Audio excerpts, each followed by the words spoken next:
E aí, tá gostando dos relatos? Então o que você acha de deixar um like aí no vídeo, hein? Gosta dos relatos? Deixa o seu like, mesmo que seja nos cortes.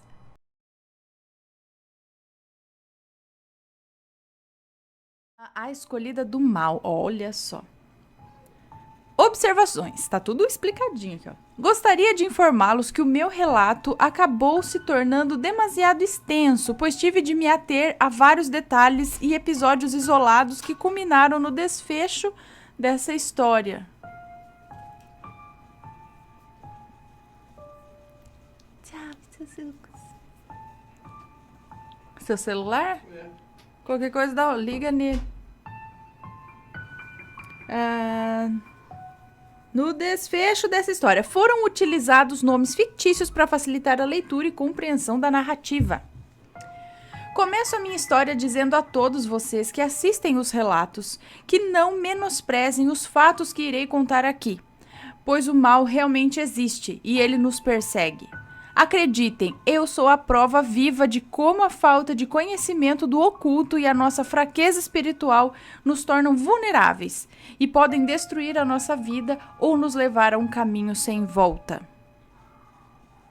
Olá, Ana, eu me chamo Nina, tenho 29 anos de idade e vou contar um relato que aconteceu comigo recentemente.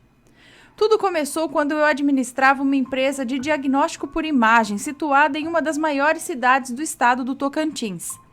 Embora eu tivesse muito sucesso pessoal e profissional nesse período, ao mesmo tempo passava por uma grave crise no meu casamento, que veio por se findar em abril de 2017, após 8 anos de duração. Certo tempo depois, em um dia de trabalho, estava eu saindo da sala de tomografia e, sem querer, dei um forte esbarrão em Bianca, uma funcionária recém-contratada da empresa, a qual eu mesma havia contratado 2 semanas antes, e que, embora eu nunca tivesse tido nenhum tipo de interesse ou relacionamento homossexual anteriormente, com ela foi diferente. Senti um forte arrepio e um frio na barriga como nunca senti antes. Nesse dia quase nos beijamos sem querer. E foi tudo tão intenso que em menos de um mês nós já estávamos morando juntas. Nossa! Uau! Nossa vida era tão perfeita que até parecia um conto de fadas. Logo no início assumimos o nosso relacionamento para nossa família, amigos, colegas de trabalho e também para os nossos clientes. Éramos respeitadas e muito bem-sucedidas financeiramente. Todos nos admiravam na cidade. Certo dia, uma amiga nossa chamada Val, que também trabalhava na mesma empresa, nos apresentou um casal de amigos dela que também eram gays, para que pudéssemos nos socializar, e a empatia foi imediata. E logo no primeiro dia, um deles, Caetano, se ofereceu para que Bianca e eu começássemos a almoçar na casa deles todos os dias durante o nosso horário de almoço, porque morávamos longe do trabalho. Então, dessa forma, economizaríamos com combustível e também nas despesas com alimentação. Então, Bianca e eu fazíamos as compras e deixávamos na casa deles. Um dia nós cozinhávamos para todos com a comida que compramos e no outro eles cozinhavam para nós com a comida deles. As coisas iam bem, tínhamos muitos assuntos em comum, principalmente para quem acabara de entrar no mundo gay, como nós. E por serem mais velhos, sempre trocávamos experiências e nos divertíamos muito. Até que um dia, durante um dos almoços em sua casa, Caetano nos revelou que era um bandista e que frequentava um centro espírita chamado... Não vou falar o nome. Não sei se é verdade, ou, quer dizer, se é o nome real ou não, mas eu não vou falar, por via das dúvidas. Os nomes estão trocados, mas os nomes dos estabelecimentos eu não sei. Então, um centro espírita chamado tal. A princípio, Bianca e eu ficamos assustadas, mas ao mesmo tempo não queríamos julgar o que não conhecíamos. E foi com esse argumento que Caetano nos convenceu a ir conhecer o centro, alegando que lá praticavam apenas magia branca para ajudar as pessoas. E assim fomos para matar a nossa curiosidade. Vou descrever o que vi. Chegando lá, vimos as pessoas vestidas com roupas em estilo medieval, as mulheres com vestidos longos, coroas, véus, bijuterias extravagantes e maquiagem pesada. E os homens com trajes sociais, sendo composto por uma calça social de cor bordô, parecido com a cor vinho, uma camisa também social preta, um colete branco e, por fim, uma faixa de cor roxa e laranja, usada por cima do colete de forma transversal. E cada uma continha uma insígnia diferente que denotava sua posição de poder na seita. Uns usavam uma cruz e outros um triângulo, que explicarei logo abaixo. Logo ao entrarmos, sentimos uma energia muito pesada. O local possuía muitas imagens pagãs de pretos velhos, de princesas, como são chamadas as pombagiras nessa religião. Tinha imagens de índios e também da tia Neiva, a fundadora do lugar, sei lá. Era tudo muito colorido e havia também várias figuras desenhadas com um formato muito parecido ao dos mosaicos do povo Inca. O centro funcionava dentro de um galpão situado na zona rural da cidade. Logo no hall de entrada havia uma grande mesa redonda, com um pano que descia do teto até a mesa, e também uma imagem em tamanho real de Jesus Cristo na cruz. Em torno dela estavam 5 homens de mãos dadas, entoando cânticos e palavras de invocação impossíveis de compreender, entre gritos, choros e espasmos musculares constantes, que, segundo eles, eram fruto da incorporação e dominação dos demônios e espíritos obsessores que estavam presentes ali, com o intuito de que se libertasse e deixassem de oprimir as pessoas que ali buscavam ajuda espiritual.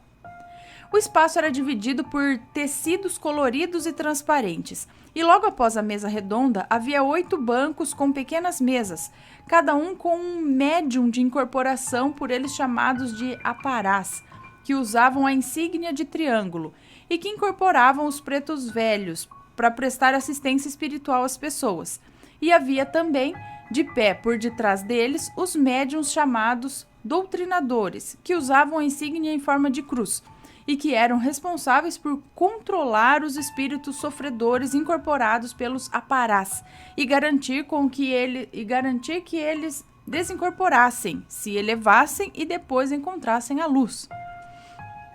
Atrás dos bancos havia uma fonte de água feita de pedra, com um retrato grande de um índio no topo, onde as pessoas levavam garrafas para encher, sob a alegação de que a água era ungida para a libertação das opressões espirituais e que poderia ser consumida ou usada para purificar objetos e também a casa. No centro havia 4 passos. O primeiro era passar pelos pretos velhos que davam conselhos e retiravam os espíritos opressores. Quando passei nessa etapa, fui atendida pelo guia que incorporava a avó Catarina, que logo de imediato, com os olhos fechados, segurando a minha mão com as mãos trêmulas, um sorriso sarcástico e um vocabulário da época colonial, disse: "Vós-missê tem o dom do espírito. Tinha que tá aqui trabalhando mais nós. Seus guias estão esperando você faz tempo." A revelação não me surpreendeu muito, pois descobri a minha mediunidade desde muito cedo, quando era criança, por exemplo. Meu avô faleceu e falou comigo durante o seu velório. Eu nem sequer sabia que estava morto. Só percebi que havia sido uma experiência sobrenatural quando me tornei adolescente. De fato, eu sempre vi vultos, sentia presenças e às vezes tinha premonições que sempre aconteciam. Mas quando a avó Catarina me disse aquelas palavras e de que eles estavam esperando por mim fazia tempo, imediatamente me veio na memória a época da minha adolescência, de quando me casei.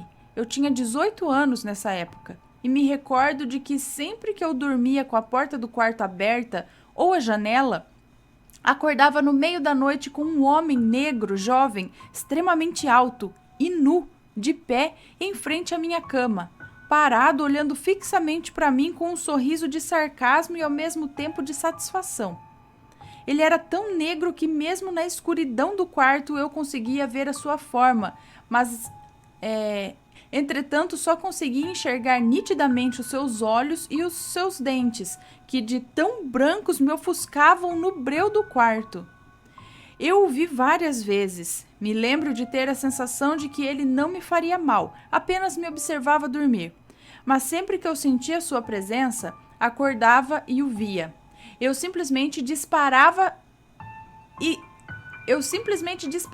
gritava. Ficava aos berros incontrolavelmente por alguns minutos, apenas pelo susto de ver aquela entidade ali tão próxima de mim. O susto era tão grande que eu até chegava a acordar toda a vizinhança e quase matava o meu ex-marido de susto. Depois do que a avó Catarina disse, cheguei a pensar que aquele homem pudesse ser um desses meus guias que ela havia dito. Após falar com vó Catarina, segui para a segunda sala. Chegando lá, me deitaram em uma maca hospitalar, onde os médiuns davam uma espécie de passe de cura, parecido com a doutrina kardecista, e ficavam passando um tecido branco transparente sobre o meu corpo e fazendo orações. Já na terceira sala, os visitantes eram colocados em bancos em formato circular e eram feitas orações, que eram recitadas por 3 membros da seita em cima de um pequeno palco. Um homem que se denominava Jaguar, uma mulher chamada de Ninfa-Lua e a outra Ninfa-Sol. E cada um se vestia com vestes que traziam características dos seus nomes e também usavam cajados. E por fim, na última sala, havia os médiuns que incorporavam os índios e caboclos. Eram mulheres idosas vestidas de branco com trajes muito parecidos aos das baianas, inclusive os turbantes na cabeça. Elas entoavam cantos indígenas enquanto davam socos no meio do peito com tamanha força que até hoje eu me pergunto como é que nenhuma delas até hoje nunca fraturou alguma costela. Afinal, eram mulheres e, em sua maioria, com idade já avançada, certamente acima dos 50 anos. Durante esse estágio, eles diziam que estávamos passando por uma espécie de purificação dos xamãs, e a sala tinha uma visibilidade muito baixa nesse momento, porque era constantemente defumada pelos demais membros e por isso a fumaça impossibilitava uma boa visão da sala. Mas dava para ver arcos, flechas, quadros indígenas e também os vários cocares e colares de sementes. Nessa mesma semana, um colega de trabalho chamado Jorge pediu a minha casa emprestada para que fizesse a sua festa de aniversário. Morávamos em um lote em que havia 2 casas, é isso? E como a casa do fundo não estava alugada, pedi a autorização do proprietário para que a festa ocorresse lá, uma vez que a casa dos fundos era isolada da minha e tinha um quintal mais espaçoso. Foi a partir dessa festa que o meu tormento começou. Jorge, que também era gay, preparou uma festa um tanto quanto diferente. Ele colocou tochas de fogo no corredor de acesso à casa e também em torno de todo o quintal, formando um círculo grande. E os convidados, ao entrarem, tinham sido pintados nos pulsos e na testa com símbolos de triângulos invertidos e olhos do deus egípcio Ra. E outras imagens com tinta neon, naquelas que só aparecem na luz negra, luz essa que iluminava toda a festa. Me lembro de Jorge me dizer, após ter finalizado a decoração na tarde antes da festa: "Nossa, Nina, a decoração da festa está igualzinha que eu sonhei." Somente depois percebi que, de alguma maneira, aquela festa, talvez, tenha servido como uma espécie de ritual para a invocação do mal que estava por vir, pois foi a partir dessa noite que as presenças demoníacas começaram a me perseguir. Essa festa aconteceu no dia da morte do cantor Cristiano Araújo. Outro fato estranho é que eu, que nunca havia bebido álcool na vida, mesmo estando com 28 anos de idade nessa época, estranhamente nesse dia senti algo muito ruim, uma tristeza repentina e uma insistente sensação de que precisava beber. E do nada peguei uma garrafa de vodka e uma de vinho e bebi as 2 inteiras ao mesmo tempo. Peguei porre daqueles que mal reconhecia as pessoas. Nem sei como não entrei em coma alcoólico.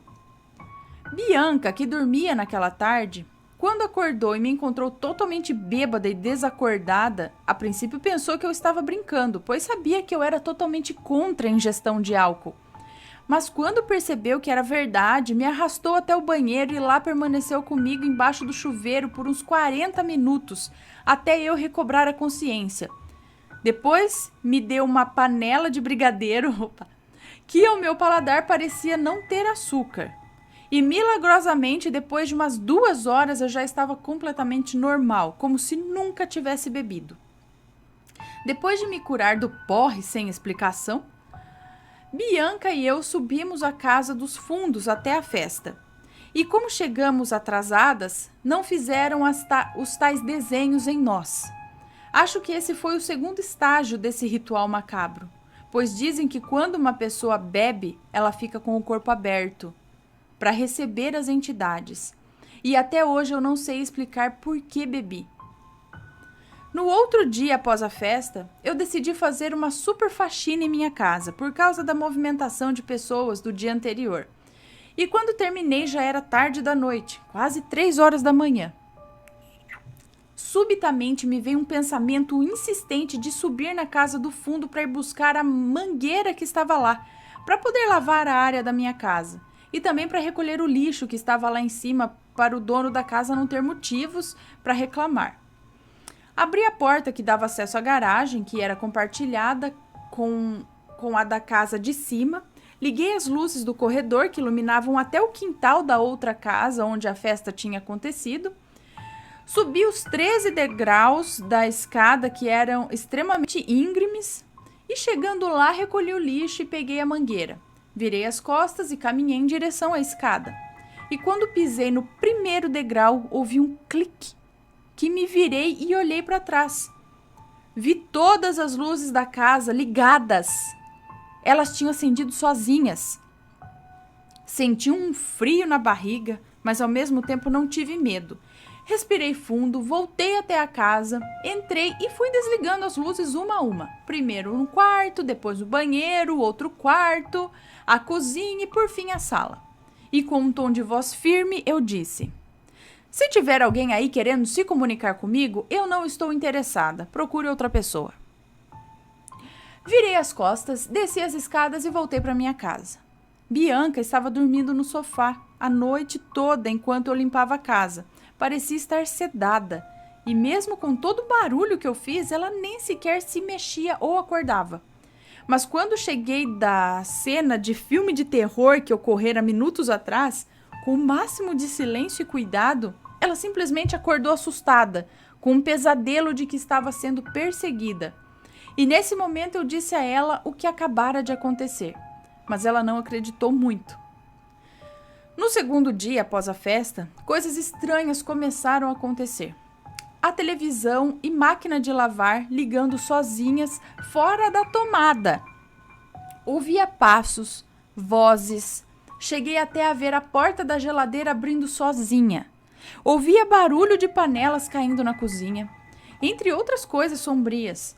Tinha sonhos aterrorizantes. Em um deles eu era amarrada a uma cadeira e depois torturada por 3 demônios. Era tão real que eu chegava a sentir as dores no outro dia quando acordava. Esse sonho se repetiu várias vezes. As perturbações não paravam por aí. As minhas costas, ou também caminhando com os dedos. Aquelas coisas deixavam marcas de mãos no meu corpo.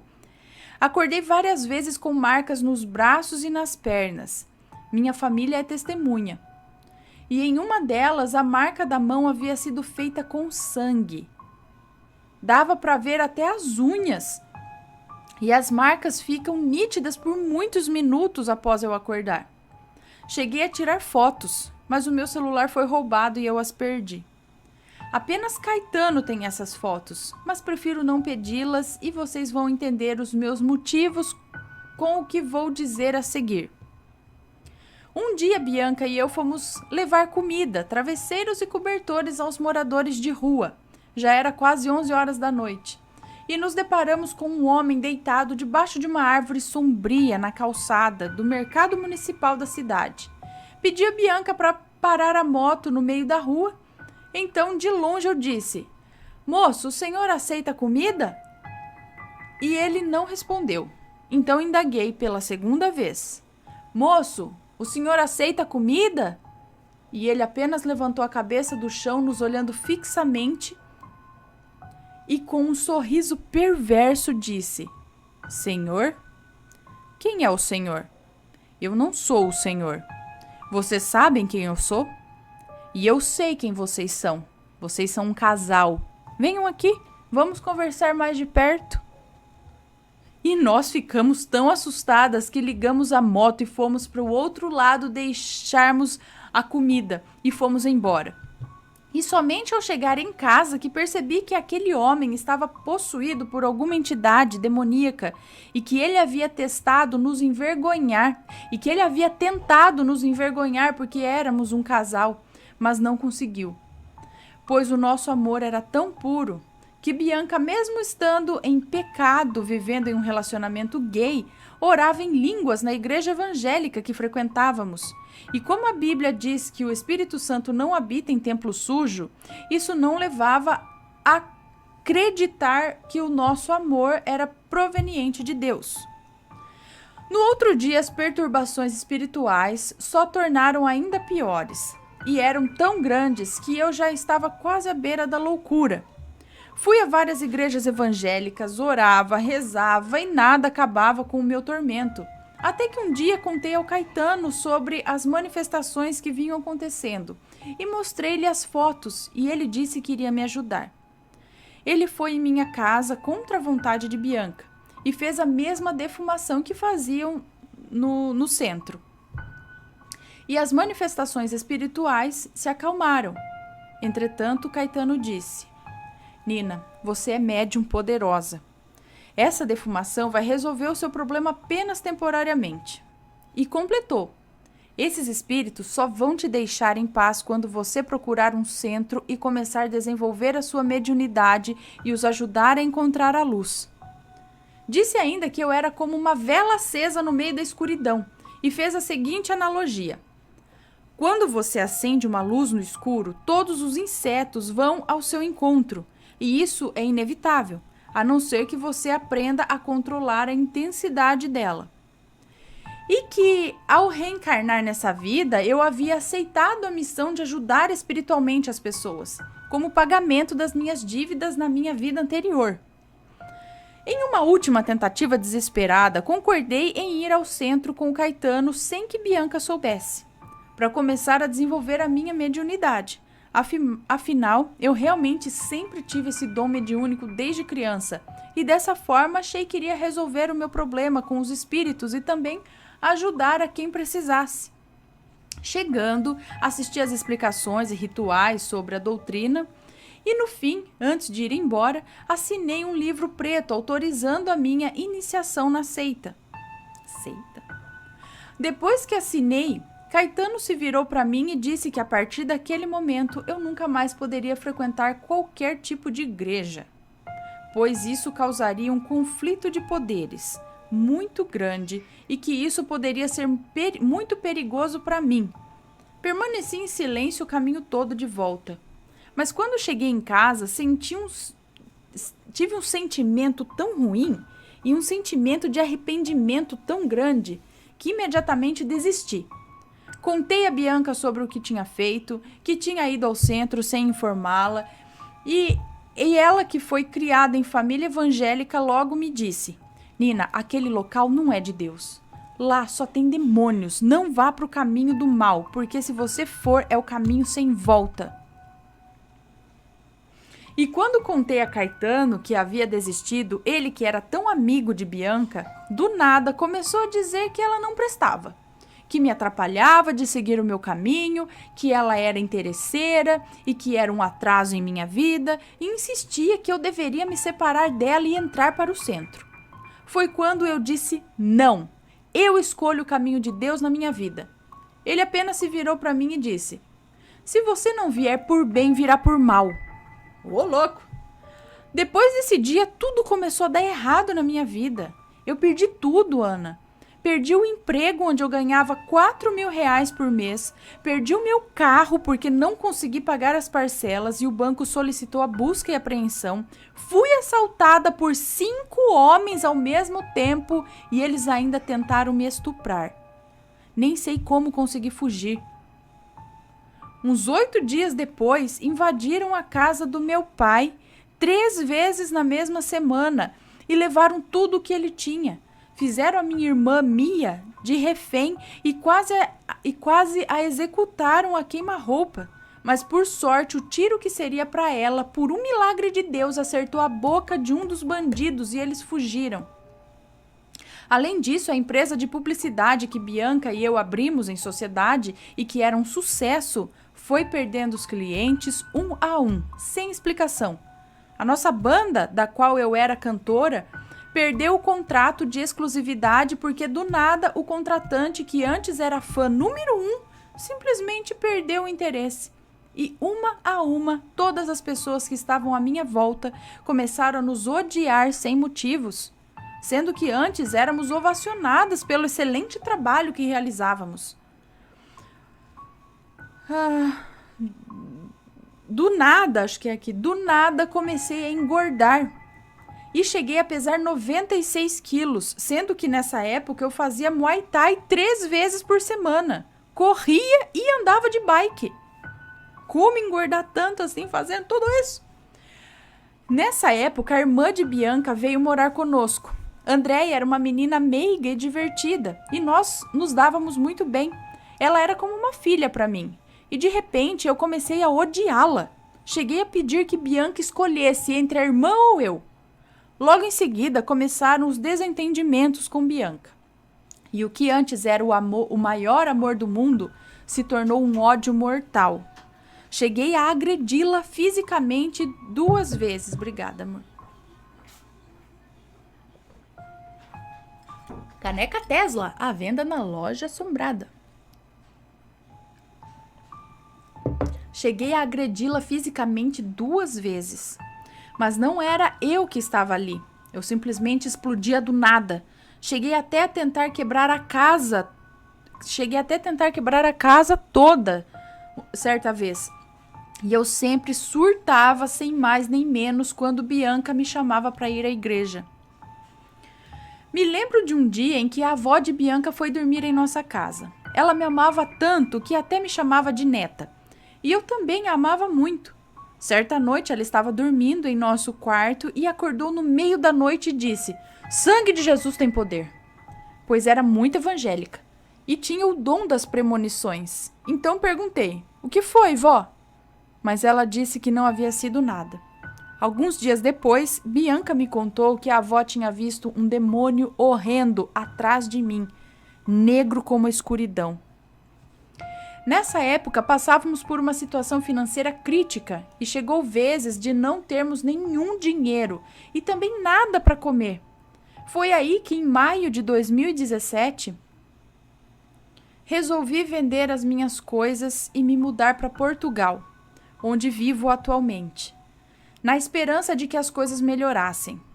Bianca ficou no Brasil, mas viria para cá 1 mês depois, em junho de 2017. Entretanto, 1 semana depois que cheguei aqui, ela começou a me odiar sem motivos. Levou outra mulher para dentro da nossa casa, me excluiu e bloqueou em todas as redes sociais sem me dar explicações. Entrei em depressão. Perdi 22 quilos em 1 mês. E nesse tempo, Caetano novamente apareceu e me mandou a seguinte mensagem: "Nina, não adianta tentar fugir do seu destino. Você foi a escolhida deles. Foram os seus guias espirituais que te separaram de Bianca porque ela não te deixava seguir o seu caminho. E não adianta insistir, porque ela nunca mais vai voltar, pois eles mandaram uma pessoa para cuidar direitinho dela."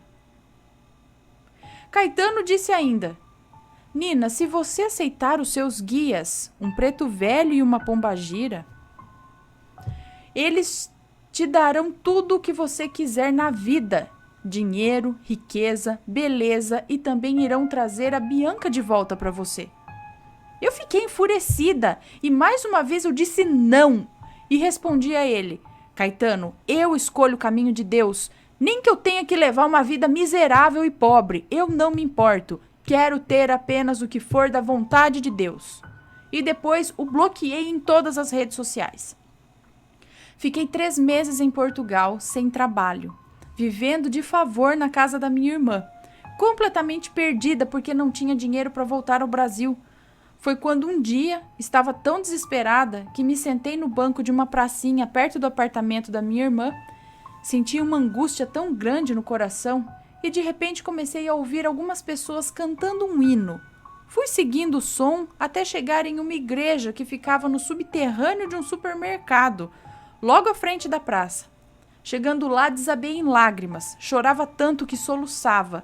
Foi quando a esposa do pastor da igreja e uma outra missionária, ambas brasileiras, se aproximaram e, sem eu ter dito nada, colocaram a mão na minha cabeça e começaram a orar por mim. E quando começaram, comecei a vomitar ininterruptamente. Uma espécie de gosma preta e pegajosa. E quanto mais oravam, mais eu vomitava. Vomitava, tanto que mal conseguia respirar. Quando terminaram a oração, uma delas me olhou nos olhos com um olhar doce e disse: "O inimigo te escolheu porque sabia que Deus te deu um dom e você ainda vai salvar muitas vidas. Ele também ungiu a sua voz para que você louvasse o nome dele para multidões, mas como você não caiu na tentação do diabo e não seguiu o caminho do mal, ele se enfureceu e tentou te destruir, para que não cumprisse a promessa de Deus na sua vida. Fizeram uma bruxaria para você definhar dia após dia até morrer de fome, mas Deus é maior e acaba de te livrar da morte." Fiquei perplexa e ao mesmo tempo anestesiada. Elas não me conheciam, não sabiam da minha história, nem da minha vida. Não sabiam quem eu era, não sabiam que eu era cantora e tampouco que eu já não conseguia comer. Ana, já fazia um mês que eu estava apenas no soro caseiro e mesmo assim vomitava. Depois desse dia consegui comer novamente e tive uma paz tão grande. Nunca mais senti as presenças na casa da minha irmã. E ela, que também é médium, afirmou que as entidades que me perseguiam haviam ido embora. Depois que nos separamos, Bianca voltou a beber e fumar e levar a mesma vida vazia que levava antes, por incentivo da sua atual mulher, que muitos da cidade dizem que pratica magia negra. Nossa! Trata-se de uma mulher extremamente vulgar e que possui uma presença muito negativa, a qual o marido havia morrido uns 2 meses antes de uma doença misteriosa e deixado com todos os seus bens, casa, carro e também uma pensão generosa. Certo dia, essa mulher me procurou e enviou uma mensagem dizendo: "A Bianca é minha e vai ser minha até o dia que eu quiser." Bianca, dias antes, me contara que a mãe da sua atual mulher também é médium e que certo dia estavam bebendo e de repente ela foi incorporada e disse a Bianca na frente de várias pessoas e também da filha dela, que ficou furiosa: "Bianca, você não ama minha filha e nunca vai amar, e você sabe disso. Você ama sua ex-mulher e vai amar ela para sempre." E completou: "Vocês só se separaram porque sofreram uma opressão espiritual muito grande para destruir o casamento de vocês." Bianca sofre até hoje e diz que me ama. Às vezes me desbloqueia e fala comigo porque diz que se sente em paz quando fala comigo. Mas em seguida logo bloqueia, novamente, para que a sua mulher não veja. Eu sei que o amor dela é o mais verdadeiro que existe no mundo. E ela também sabe que eu a amo mais que tudo na vida. Porém, até hoje ela não me perdoou pelas agressões que cometi enquanto estava sofrendo as influências malignas e tem medo de que isso aconteça novamente. Ela continua no Brasil e eu em Portugal. Atualmente consegui um ótimo trabalho. Comecei a namorar um rapaz português muito meigo e carinhoso e de quem eu gosto muito. E embora as coisas pareçam estar entrando nos eixos novamente, ainda permaneço com aquela sensação de que está faltando algo. E ainda há um vaziozinho aqui no coração, que eu tenho a mais absoluta certeza de que somente o amor de Bianca poderá preencher novamente. Espero que o meu relato não tenha sido cansativo e termino esse relato pedindo a vocês que nunca escolham o caminho mais fácil, pois ele sempre esconde ciladas. E eu precisei perder tudo para conseguir libertar a minha alma do mal e reafirmar a minha fé em Cristo. E para quem pretende seguir os caminhos do mal, lembre-se, Tudo que o diabo dá, ele cobra de volta, e em dobro. Beijos a todos assombrados de Lisboa, dia 17 de janeiro de 2018. Foi quando ela escreveu. Eu acho que esse centro umbandista não é umbandista, não. Né? Se ele ser falando aí de Preto Velho e Pombagira, não. Acho que Preto Velho e Pombagira não dá, assim, riqueza, tudo que você quer. Eles estavam, acho que meio camuflando alguma outra coisa. Que, não é? Sei lá, eu não conheço, gente. Quem conhece aí, dá explicação, vai. Quem conhece. Porque eu não posso dizer, eu não sei. Não sei como é, mas acho que realmente era uma seita e não a religião da Umbanda, ainda mais branca, assim, sei lá, não sei se tem. O outro lado é Quimbanda, né? Que são coisas escusas. Não sei também, gente. Ai, mas isso aqui tudo começou depois da festa daquele cara. Sabe que eu já pensei nisso também? Já pensei, não, eu vi algumas coisas e fiquei pensando que podem existir festas, ou seja, rituais camuflados de festas, sabe? E onde ali eles evocam muita coisa. Já viram algo parecido?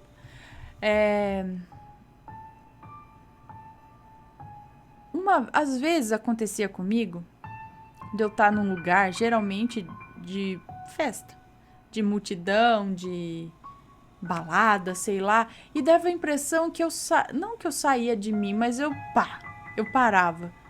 E eu ficava olhando tudo aquilo assim, e parece que estava acontecendo alguma coisa, e não estava, eu não sei se era loucura da minha cabeça ou me dava uma vontade de sair do meio ali, e aí de repente voltava, sabe? Parece que parava assim, tudo ficava meio que... Parece que eu não tava ali, eu tava como uma telespectadora em outro lugar, só assistindo e ninguém tava me vendo. E aí de repente voltava, mas era uma sensação assim de que, meu Deus, estão fazendo alguma coisa aqui, tem alguma coisa esquisita aqui. E aí, deem a opinião de vocês a respeito disso, tá? Falem a respeito desse relato, o que vocês acham, que é isso daí. De tudo acontece e de tudo existe, viu, gente? Me conta, gostou do relato? Então o que você acha de deixar um comentário aqui embaixo, sempre com respeito, por favor. Além do like, é claro.